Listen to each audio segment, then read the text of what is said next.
So ito mga kahabi, nagawa na natin yung concern nitong tank. Actually, ang naging problema nga nito, yung kanyang overflow. Ito yung mga yung mga type ng aquarium na may butas sa ilalim. Kaya nga isa sa mga nagiging problema, yung butas, especially kapag nga nag-move ng tank. So isa yun ang nangyayari doon. So nagkakaroon ng leak sa ilalim yung kanyang tangke. Kaya dito, ang ginawa natin, binaklas natin itong loob. Actually, eto, tignan mo yung loob nito. So dito, binaklas natin yung loob, tapos nag-convert tayo. So mula to sa black, ang ginawa natin, in-epoxy natin. So A and B epoxy ang ginawa natin para totally walang leak.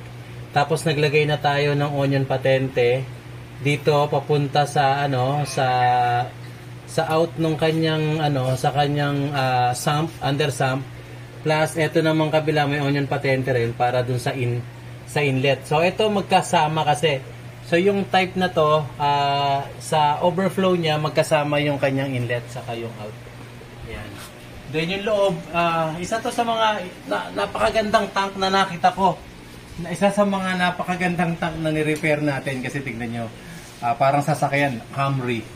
Yan. Then dito, kanina binaklas natin to, inireseal natin buo yung loob.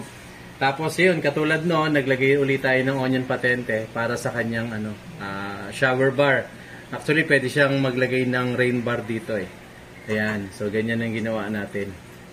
Ayan. Kaya ngayon ito, ang advice natin kay Bossing, kay Sir Glenn, ang advice natin dito ay mga Sunday na. Sir Glenn, Sunday na. Okay, no problem. Sunday na natin to lalagyan ng tubig.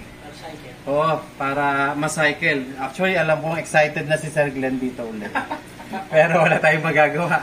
O kailangan nating patuyuin kasi yung buong ilalim, nilagyan natin, nireseal natin lahat.